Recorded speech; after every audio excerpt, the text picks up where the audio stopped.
You have to check this thing out right now. It's Lee, it's Lee, Lee. The state government is about to launch a new form of digital ID that means you'll never have to hand over your personal details to anyone again. It will all be stored in the Service New South Wales app on your phone, which will prove you are who you say you are. Scanning his licence, passport and Medicare card, in less than 3 minutes, the minister proves he really is Victor Dominello. This is unquestionably the Holy Grail. This is your first look at the state's new digital ID. This is a huge step forward in giving back people control over their data, control over their identity. Personal credentials will be stored on your device. No IDs need to be handed over. And that means keeping your address and birth date to yourself. If you need to hire a car, rent a property, set up a bank account, check into a hotel, or prove you're over 18 to buy alcohol or attend an event. All you need to do is tap your phone and that will be a validation that you are real. Australians from the kitchen table to the boardroom table would have an increased anxiety following the deluge of data breaches we saw late last year. But this seeks to take away the risk because companies will never have a copy of your details in the first place. But how can it trust you are who you say you are? Well, you'll need to take a selfie, which will be cross-checked against other forms of ID you've submitted, and when there's a match, you're good to go. The technology will be opt-in and should be available later this year, although you'll run into problems interstate. More than happy to offer it to other jurisdictions. Amy Clements, 7 News.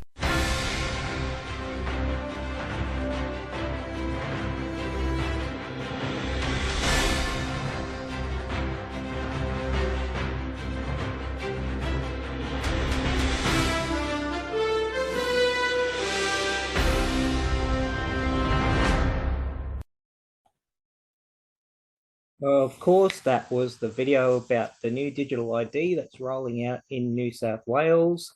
I'll get into that, but before I do, please don't forget to like, subscribe, share, leave a comment, do all those really cool things. I appreciate everybody here. I'm in this room, there's a lot of flies around, so they might be coming in and out. They're probably members of the government. It seems like that's what the government like to do, so we'll just say yes, they're probably government spies. Fly spies. Bit corny, but whatever. No way, flies. All right, so as we saw, New South Wales is looking at doing this digital ID thing. I do have an article about it. I'll bring it up soon. It doesn't look too good. I don't know what other people think. That's why I'm keen to find out. I did a video on smart cities, and a few people were saying, yeah, like they're pretty bad.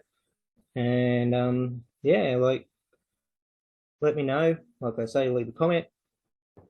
But first of all, this Victor Dominello guy, I mean, if he doesn't look like he's a part of some sort of criminal racket, I don't know what the go is. He's got that look, like you wouldn't trust the guy. I mean, check him out.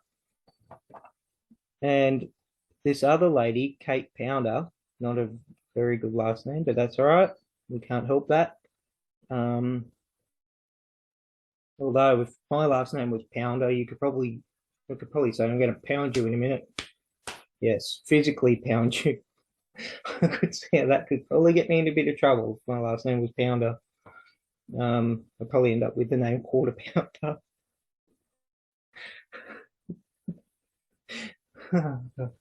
All right.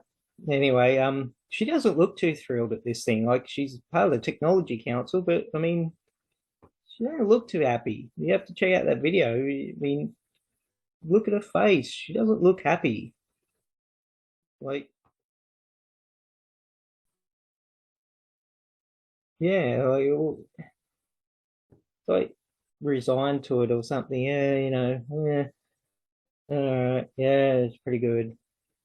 But anyway, I'll check out this article and we'll go from there, and then I'll get a bit more into it, because there's this article that I read the other day, and it was like very interesting, I would say, about it. It talks about he used his last speech or something.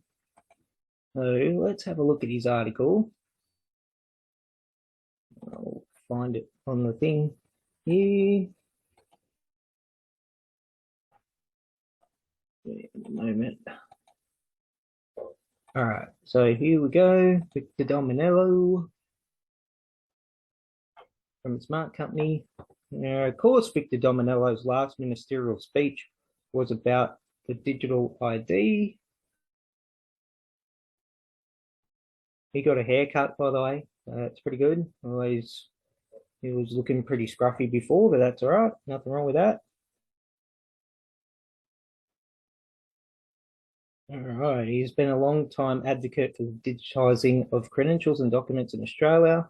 These efforts resulted in New South Wales becoming the first state in Australia to offer digital driver's licences. Yes, it's seen 80% adoption rate throughout the state, although maybe I haven't asked many people, but I don't really know a lot of people. Maybe I've got to find out a bit more about this, who actually have got that. I'm sure none of my friends have it. Down here, he has also been an advocate for the digitisation of birth certificates, which have been in the works since 2021. But there's a part here that I read before, and it's kind of interesting. And I'm going to find it. Here he is with electricity bill, as he was known, Bill Shorten. So where is it? ID.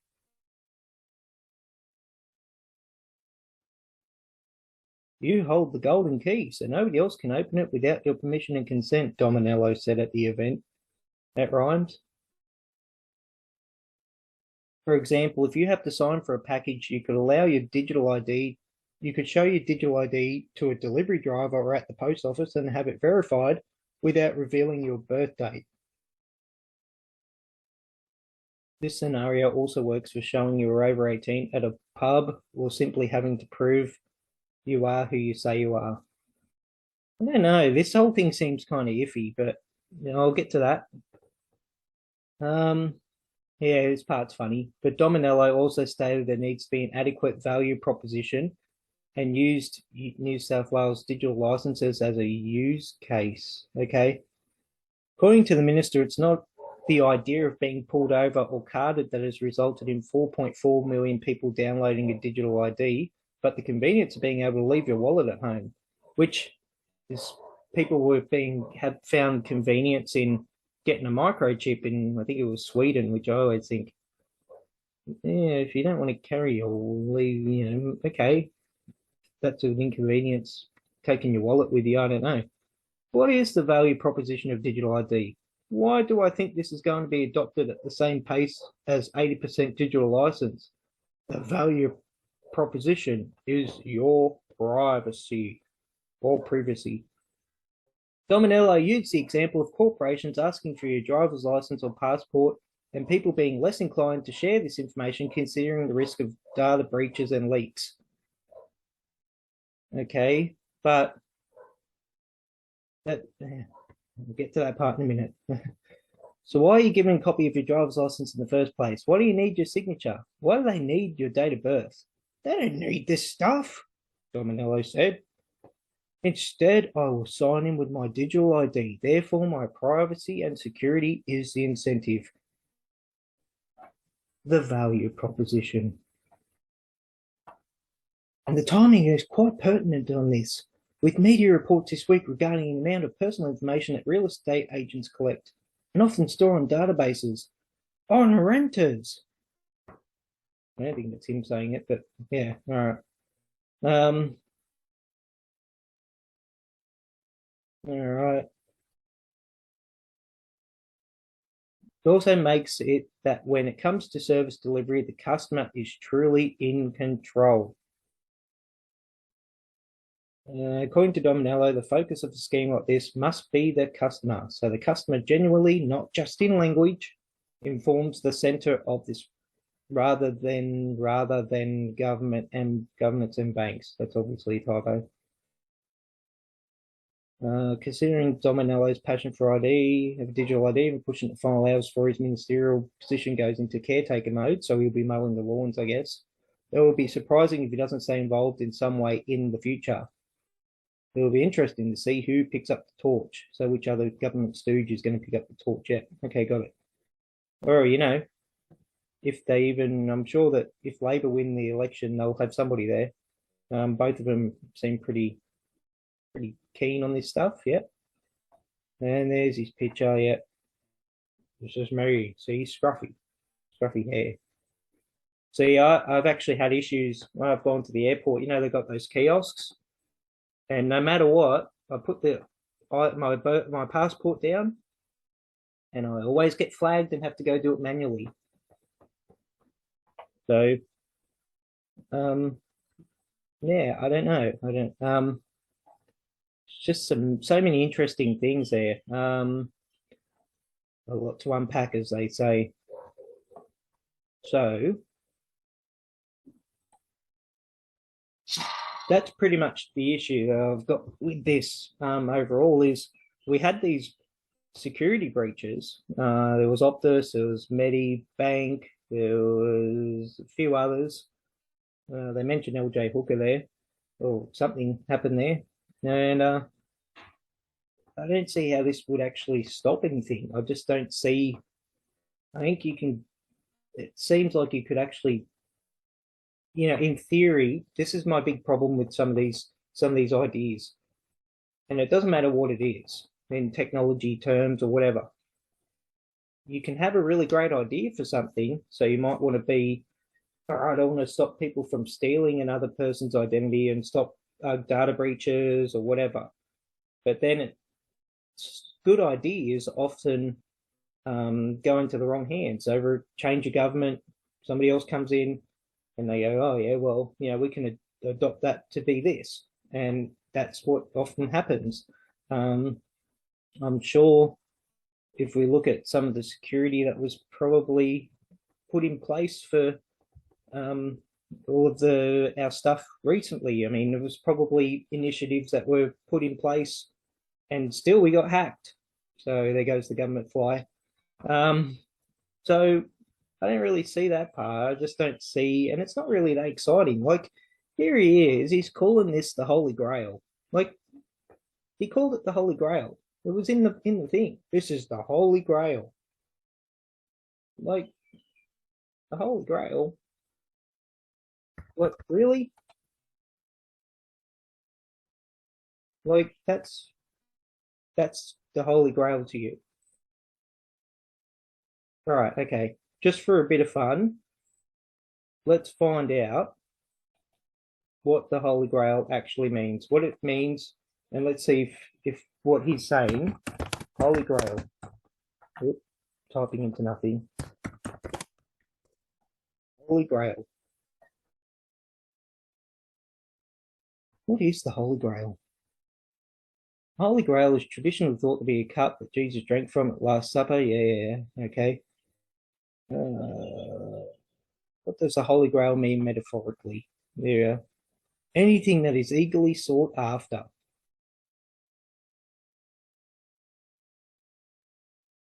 I don't know about you, but I can't recall anybody actually saying, wow, you know what would make life so much better if we actually had a digital ID.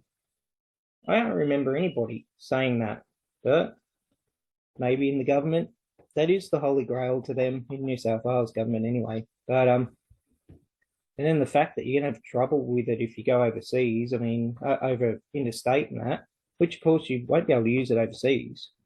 It feels like surveillance to me. Like, it really does. It feels like it's another step to sort of have all your data there. Yeah, you know, you'll be in control of it. Yeah, I don't think so.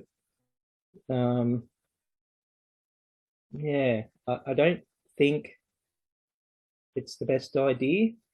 I think that as a country, we are heavily into surveilling people. We do the whole, I mean, every time you pick up your phone, you're being watched on your phone.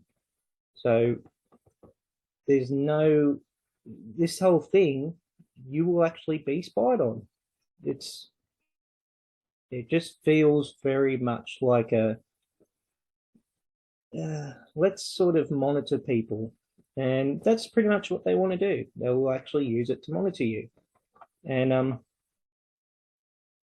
yeah, I don't see it as being something practical, and it doesn't really excite me either. Like, if you sort of think about it, it's sort of like when if you're in a town, like say a relatively small town, maybe it's a medium-sized town, and a new shop is coming in, and you go, oh, I wonder what they're going to build at this shop. And then all of a sudden, the big unveiling, and it's basically some other shop that's already there. So it could be anything. You know, it's a hairdresser down the street. Oh, it's another hairdressing place. Oh, okay. Geez, I thought it was going to be an arcade or a comic book store or something like that. But no, it's a pie shop. Okay, we already got a pie shop over there. No, okay. Oh, it's a hairdresser. All right. Oh, we got two of those in town. Okay. Yep. Yeah, this is sort of what it is. And yet, oh yeah, they're so excited.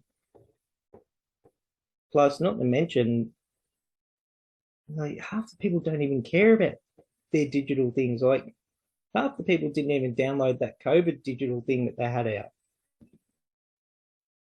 It was just like nobody cared really about it. Everyone's just like, yeah, a few people downloaded it, yeah. But not a lot of people cared. So I don't know. I think it'll be interesting to see what happens. I think we definitely need, as a country, we need our privacy strengthened. And there's a couple of worrying things that are coming up that you sort of go, oh, geez, let's go with that. The CBDCs or CDs, I keep getting that mixed up, which is the government's version of digital currency. That's also a bit of a worry. Yeah, I mean, there's things that we just really need to maybe strengthen a little bit. And I think people doing this whole convenience thing. Oh, I'm going to be more convenient. It's going to be more convenient for me. Yeah, maybe you got to rethink that. I don't know at what cost. Maybe is the thing to think about, but I don't know. Be interested to see what you guys think, and I'm pretty sure that was what I was going to be looking at. I don't think his value proposition is too sexy. That's pretty sure. Yeah, I don't know. I could just see this thing being misused, and yeah, I don't know. I don't think it's. If they presented it to me at a meeting, I'd be like, okay, this is not that great. All right. Thanks, guys. I'm glad that we sort of did that. But I think it's Dominello now was saying something about the clubs New South Wales had him outed or something. I'll have to see if I can find that, because that actually was.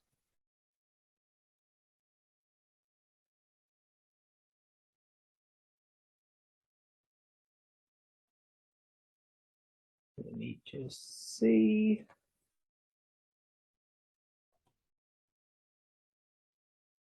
There it is. He was targeted by Clubs New South Wales over poker machine reform. Now he's speaking out because he's leaving.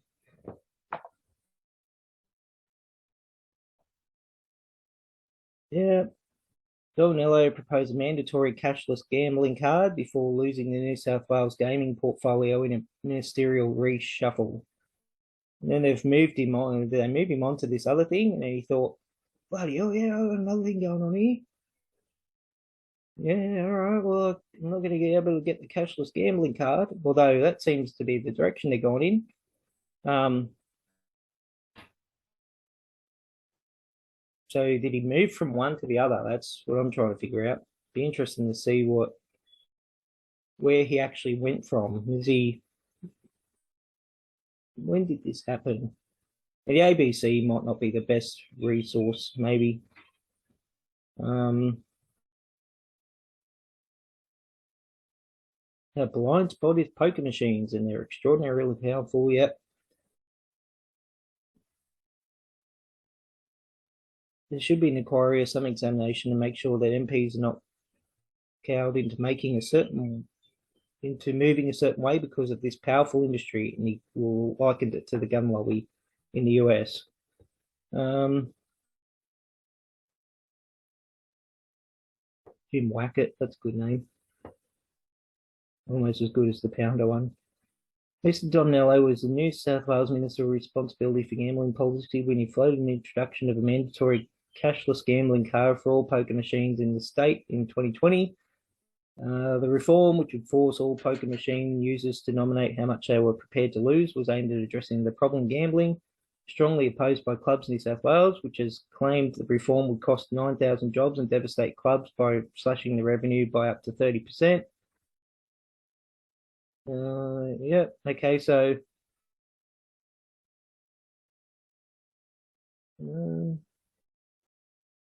but they kept the reform that they want to do. So, I mean, obviously it didn't really didn't get him too far. Domnello declined to attend the awards dinner hosted by clubs in New South Wales. A furious national leader texted him, "You are seriously a dead set dick."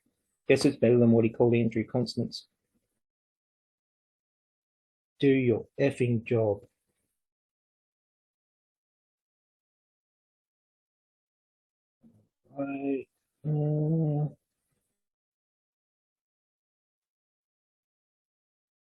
The Premier Perrottet reshuffled his cabinet in December 2021.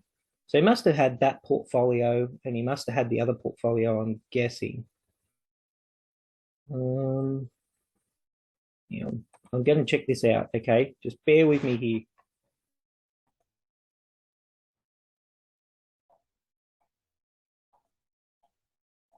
Okay, so say cabinet.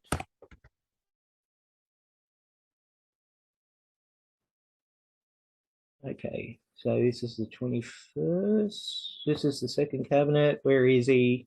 He's down the list somewhere.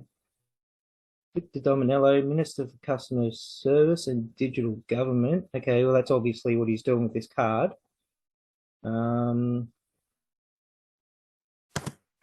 Next.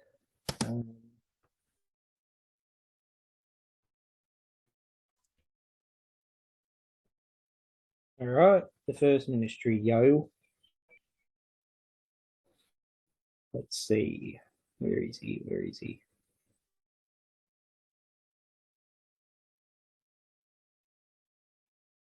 So nothing there for gambling. Okay, I wonder when this happened.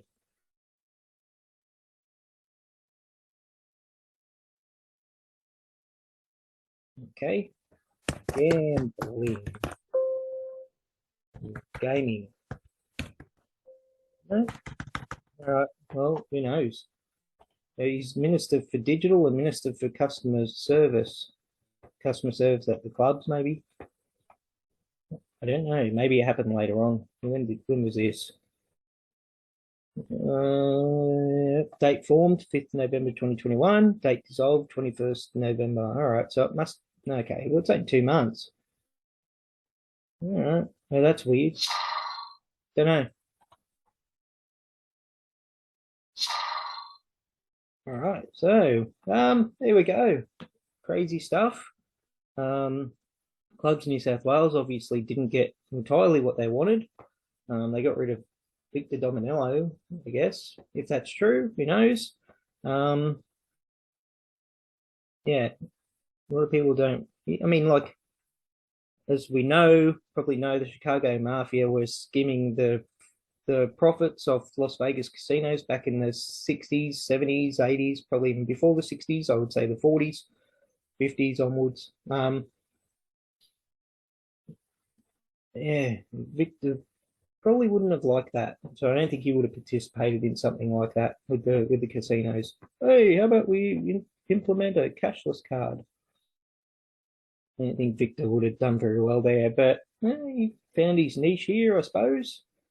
But yeah, don't know.